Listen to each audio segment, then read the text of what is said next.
So students, in the last video we have discussed about the format of realization account, and in this video we'll start one question of realization account, and the question is A and B are partners in a partnership firm sharing profits and losses in the ratio of 3:2. A और B दो partners है, profit और losses share कर रहे हैं 3:2 के साथ.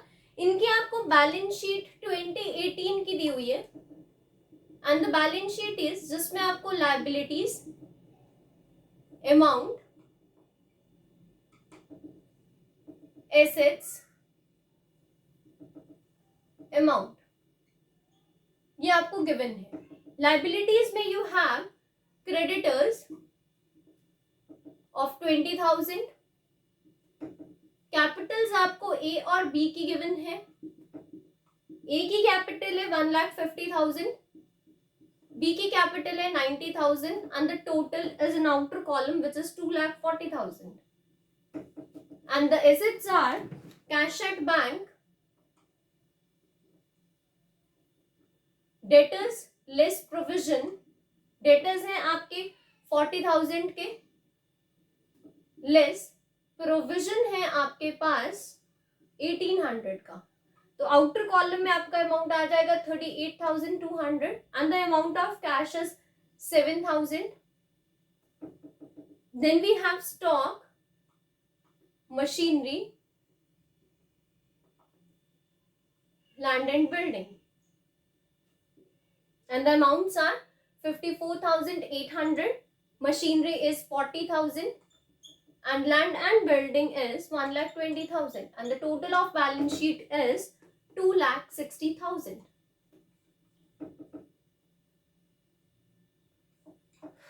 There are some adjustment with the balance sheet that the partners are decided to dissolve the firm on the above date.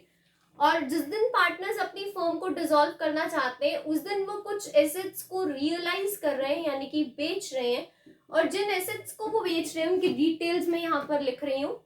Stock is 45,000, machinery is 20% less than the book value.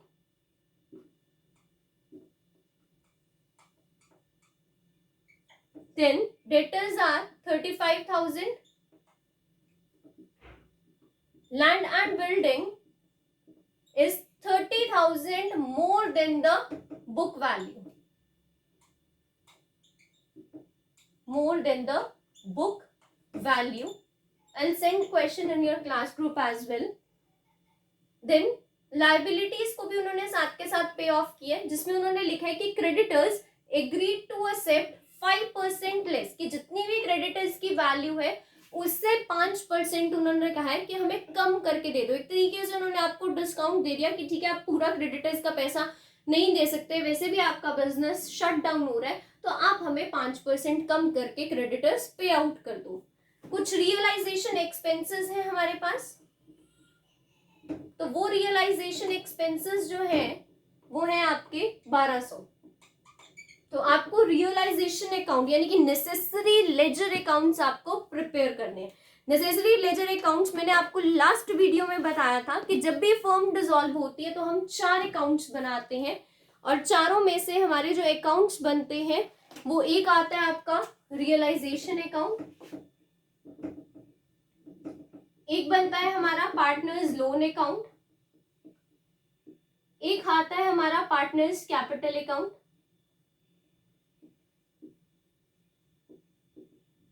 और एक हमारा आता है कैश या फिर bank account. तो चारों को 1 बाय 1 स्टार्ट करते हैं, और जैसा ये क्वेश्चन है ऐसा ही आपका पूरा का पूरा डिसोल्यूशन का चैप्टर है. तो स्टार्ट करते हैं रियलाइजेशन अकाउंट बनाना. तो सबसे पहले रियलाइजेशन का फॉर्मेट ड्रॉ कर लो. तो रियलाइजेशन अकाउंट के लिए आपको सबसे पहले डेबिट साइड पर कुछ पर्टिकुलर्स चाहिए. तो particulars, amount, then assets, again particulars, amount. and this is the debit side, this is the credit one.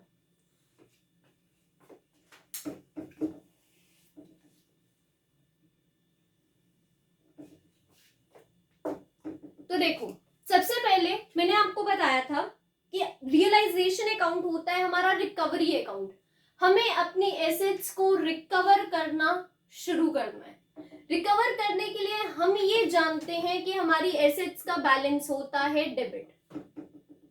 अब हमें उन्हें रिकवर करना है, तो डेबिट बैलेंसेस को हमें क्या करना होगा, क्रेडिट। और क्रेडिट बैलेंसेस, क्योंकि अगर आपको कोई अकाउंट बंद करना है तो कोई अकाउंट बंद करने का आपके पास एक ही तरीका है कि जिसको डेबिट किया है उसको क्रेडिट कर दो, और जैसे लायबिलिटीज है उनका क्रेडिट बैलेंस होता है, तो उनको अगर क्रेडिट किया है तो उनको क्लोज करने का आपके पास एक ही तरीका होता है कि उनको आप डेबिट कर दो। तो जिसको डेबिट किया है उसको क्रेडिट कर दो, जिसको क्रेडिट किया है उसको डेबिट कर दो। This is the only way with the help of which we can close one account, क्योंकि हमें बुक्स ऑफ अकाउंट से क्लोज करनी है। तो सबसे पहले हम लोग वन बाय वन सारी एसेट्स अपनी लिखनी शुरू करेंगे, क्योंकि फॉर्मेट के अकॉर्डिंग क्या था, to all assets by all liabilities. तो अब देखो, सबसे पहली एसेट जो बैलेंस शीट में आपको गिवन है दैट इज कैश। मैंने आपको ये बताया था कि कैश को तो हमें कन्वर्ट करने की या रियलाइज करने की जरूरत नहीं है, वो तो which is already in our hand और इन अवर बैंक अकाउंट। तो कैश एट बैंक 7000, यानी कि हमारे बैंक अकाउंट में ऑलरेडी 7000 रुपए है, उसको हमें किसी भी चीज में कन्वर्ट करने की, किसी भी से वो पैसा लेने की जरूरत नहीं है, वो हमारा ही पैसा है, तो उसको आप स्किप करो। नेक्स्ट देखो, आपको दिए हुए डेटर्स 40,000 के प्रोविजंस आपकी लायबिलिटीज होती हैं, उनको आप कंसिडर नहीं करोगे, आप सिर्फ और सिर्फ क्या लोगे, डेटर्स ऑफ 40,000। तो जहां पर आप लिखते हो टू ऑल एसेट्स फॉर्मेट में, वहां पर आप लिखोगे to debtors and the value of debtors is 40,000। इसके बाद नेक्स्ट आपको दिया हुआ है टू स्टॉक, तो स्टॉक आपका आ जाएगा टू स्टॉक 54,800। उसके बाद नेक्स्ट एसेट आपके पास है मशीनरी, तो लिखिए to machinery and the value of machinery is 40,000 again. Then we have land and building, and the value of land and building is 1,20,000. So write down two land and building 1,20,000. तो assets आपकी यहीं पर complete हो जाती हैं। Then we have liabilities. Come to liabilities side, and in liabilities we have only a single liability which is creditors. So creditors आपको यहाँ पर write off करने हैं, तो आप लिखोगे by creditors, और creditors का amount है 20,000। ठीक है, उसके बाद और कोई आपको यहाँ पर नहीं दिया, कोई लोन नहीं दिया, कोई कुछ नहीं दिया, तो आप एक ही जो लायबिलिटी आपको पे करनी है आप उसी को यहाँ पर लिख दोगे। उसके बाद हम लिखते हैं प्रोविजंस, तो provisions we have only one provision which is for bad and doubtful debts, and the amount of provision is 1800. So right here by provision for bad and doubtful debts 1800। यहां तक का काम बैलेंस शीट का था, balance sheet का काम कर दिया। उसके बाद आपको कैपिटल्स दी हुई हैं, तो कैपिटल्स को आप एज सच नहीं लिखते हो, कैपिटल्स आपके कैपिटल अकाउंट में जाते हैं। जैसे कैश एट बैंक आपका कैश अकाउंट में जाएगा, इसी तरीके से पार्टनर्स की जो कैपिटल्स है वो पार्टनर्स कैपिटल अकाउंट में जाएंगी। अब आ जाते हैं हम अपनी एडजस्टमेंट्स के ऊपर। एडजस्टमेंट्स में बैलेंस शीट का पार्ट यहीं खत्म होता है। एडजस्टमेंट्स में हमें सबसे पहले कुछ एसेट्स रियलाइज करने को बोली हुई है। तो मैंने आपको बताया था जब भी हम लोग एसेट को सेल करते हैं तो हम एंट्री उसकी क्या करते हैं, journal entry.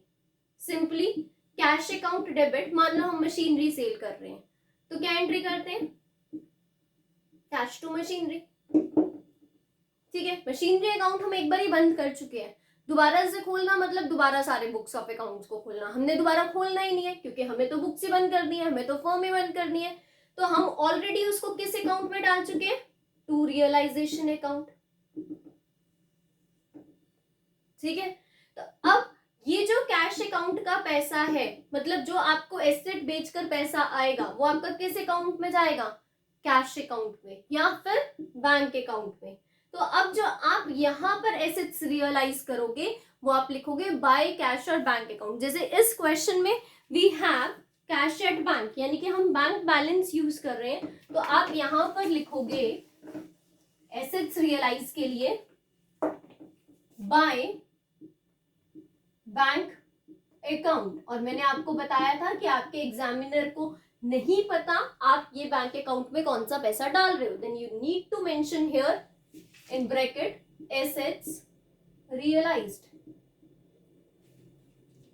One by one आप अपनी एसेट्स की रियलाइजेशन स्टार्ट करोगे। तो सबसे पहले हमारा स्टॉक रियलाइज हो रहा है 45,000 का। आप चाहो तो इकट्ठे इस अमाउंट को ऐड करके आउटर कॉलम में लिख सकते हो, चाहो तो इंटरनली सारे अमाउंट्स की कैलकुलेशन करके देन आउटर कॉलम में आप अमाउंट लिख सकते हो। It's totally depend on you, it's totally your call, whichever is easy for you. So stock is 45,000. Then we have machinery 20% less than the book value. Machinery की book value कितनी है? Machinery की book value कितनी है? 40,000। तो 40,000 जब machinery की book value है तो 40,000 का आप पहले 20% कैलकुलेट करोगे। तो करो मशीनरी का 20% कैलकुलेट। 40,000 उसका 20% 8,000। तो 40,000 में से 8,000 डिडक्ट किया, अमाउंट आपके पास आ गया 32,000, यानी कि मशीनरी आपकी सेल हो रही है 32,000 की। उसके बाद आ जाओ डेटर्स। डेटर्स का आपको डायरेक्ट अमाउंट लिखा हुआ है कि डेटर्स जो है वो आपके 35,000 के सेल हो रहे हैं। तो डेटर्स 35,000, आई मीन डेटर्स आपको इतना पैसा 35,000 रुपया देकर जा रहे हैं, जबकि देना उनको था आपका 38,200। वो आपको 35,000 में फुल सेटलमेंट में अकाउंट सेटल करके आपको इतना पैसा देकर जा रहे हैं। Next is land and building 30,000 more than the book value. Book value land and building की है 1,20,000। लैंड एंड बिल्डिंग की बुक वैल्यू है 1,20,000। 30,000 more than the book value, 30,000 उसमें वैल्यू ज्यादा कर लो, यानी कि आपकी लैंड की बुक वैल्यू 1,20,000 थी, मार्केट वैल्यू उससे 30,000 ज्यादा है, यानी कि मार्केट वैल्यू आपकी लैंड की है 1,50,000। 30,000 आपको एक तरीके से क्या हुआ है? प्रॉफिट। तो यहाँ पर लिखोगे लैंड एंड बिल्डिंग कितने में सेल हुई है? 1,50,000। आउटर कॉलम में इन सब अमाउंट्स का टोटल करोगे तो आपके पास बैंक और कैश अकाउंट का टोटल आ जाएगा। तो ये आपका टोटल आएगा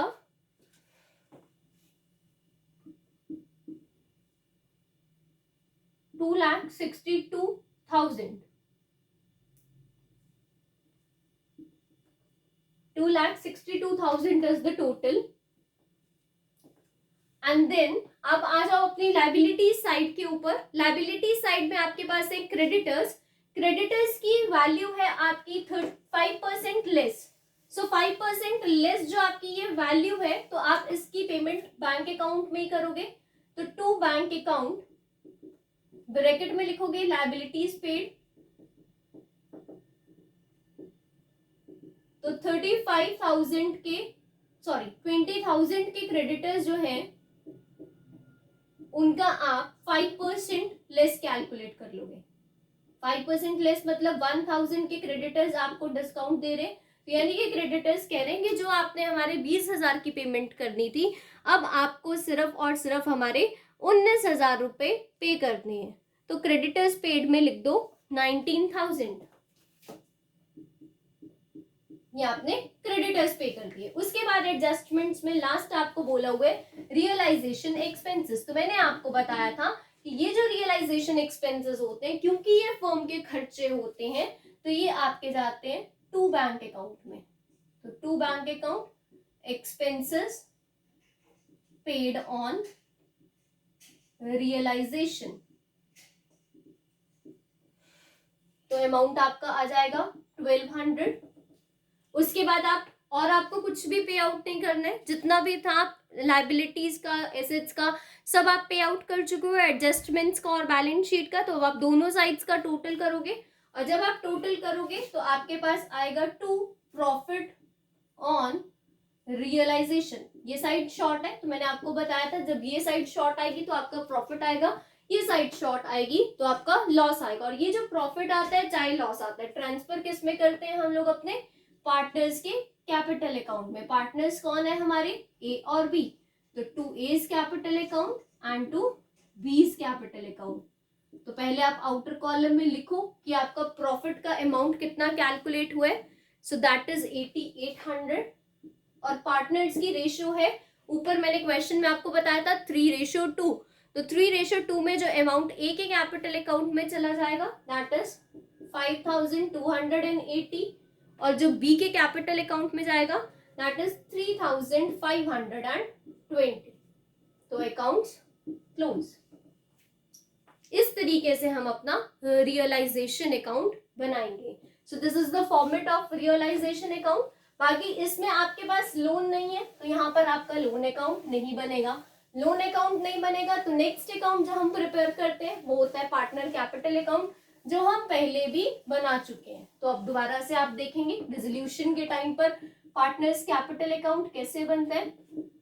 सो for preparing partners capital account we have the format particulars. दो पार्टनर्स हैं, दोनों के अलग अलग कॉलम बना लो, ए एंड बी। फिर पर्टिकुलर्स, देन आपके पास कॉलम है ए और B, and this is the debit side, this is the credit side. तो ए और बी, सबसे पहले हम लोग क्या करते हैं, सबसे पहले जो बैलेंसेस हमें पार्टनर्स के कैपिटल के दिए होते हैं, जैसे पहले करते आए वैसे अब तक करेंगे, उनको करते हैं by balance brought down. Partners capital account आप चैप्टर 1 से बनाते आ रहे हो, तो ये आप सबको बनाना आता है। तो आप लिखोगे सबसे पहले ए की कैपिटल है 1,50,000, बी की कैपिटल है 90,000। उसके बाद आपने जो रियलाइजेशन अकाउंट बनाया है वहां पर आपने जो कुछ भी पार्टनर्स के कैपिटल अकाउंट में ट्रांसफर किया है वो सब आप यहाँ मेंशन कर दो। तो as per the realisation account हमने सिर्फ प्रॉफिट ऑन रियलाइजेशन ही एक ऐसा अमाउंट है जो अपने पार्टनर्स के कैपिटल अकाउंट में ट्रांसफर किया है, तो उसको हम लिख देंगे by realisation account. And for proper and a very good paper presentation we need to mention कि हम ये रियलाइजेशन अकाउंट से क्या ट्रांसफर कर रहे हैं। तो हम ट्रांसफर कर रहे हैं प्रॉफिट ऑन रियलाइजेशन। और प्रॉफिट ऑन रियलाइजेशन का ए के अकाउंट में कितना अमाउंट है 5,280, एंड बी के अकाउंट में अमाउंट है 3,520, और कोई अमाउंट नहीं था तो यही आपका क्या हो जाएगा। आगे हम क्या करते हैं, डिफरेंस, यहाँ पर डिफरेंस आता है एक, बस बाकी सारा कैपिटल अकाउंट वैसे बनेगा, यहाँ पर सिर्फ एक डिफरेंस ये आता है। आगे हम यहाँ पर लिखते हैं टू बैलेंस कैरिड डाउन।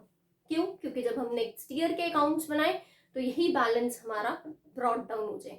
अब हमें तो फॉर्म बंद करनी है, तो हम यहाँ पर बैलेंस अगर कैरिड डाउन करते हैं तो इसका मतलब तो हमें नेक्स्ट ईयर के अकाउंट्स बनाने हैं, बट हमें तो नेक्स्ट ईयर के अकाउंट्स बनाने ही नहीं है। तो यहाँ पर आपको ये पैसा जो है कैपिटल अकाउंट का किसको भेजना है, पार्टनर्स को। पार्टनर्स को किसके थ्रू भेजोगे, या तो कैश पेमेंट करोगे या फिर बैंक पेमेंट करोगे।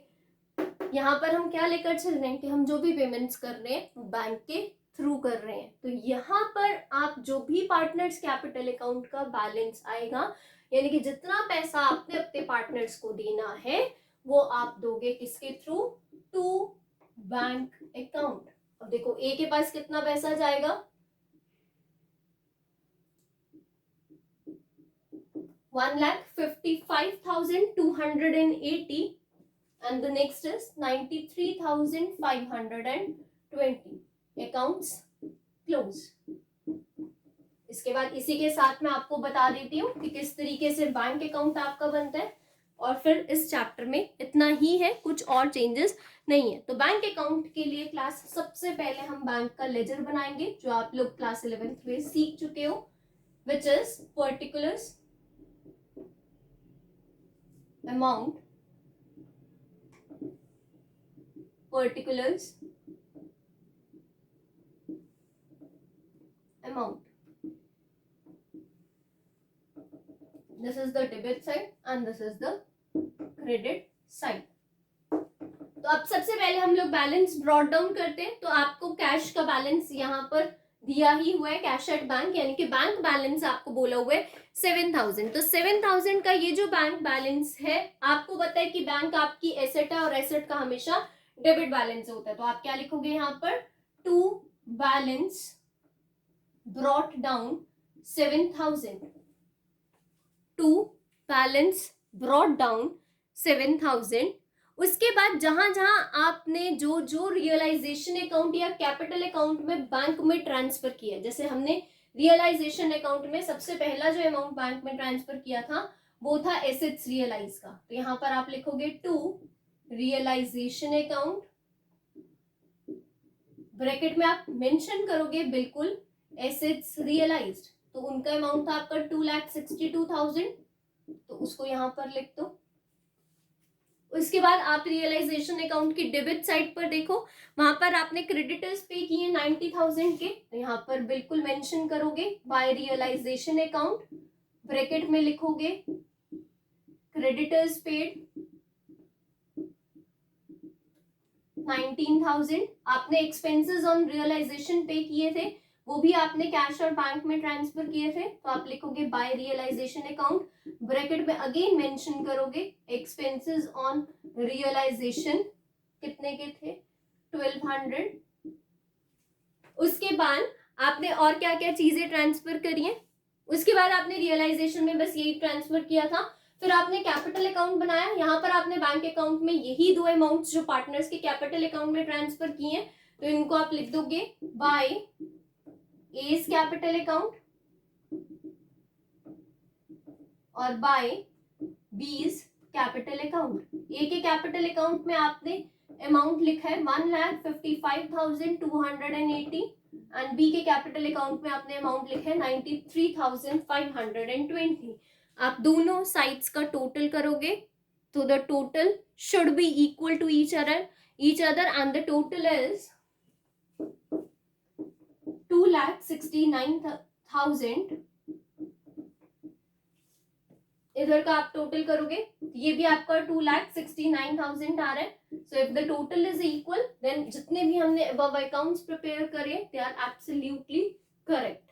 ठीक है. तो इस तरीके से हम लोग डिसोल्यूशन ऑफ पार्टनरशिप फर्म के अकाउंट्स प्रिपेयर करते हैं. जो लोन अकाउंट है उसमें भी आपको ऐसी लेजर की तरह वो भी प्रिपेयर करने हैं.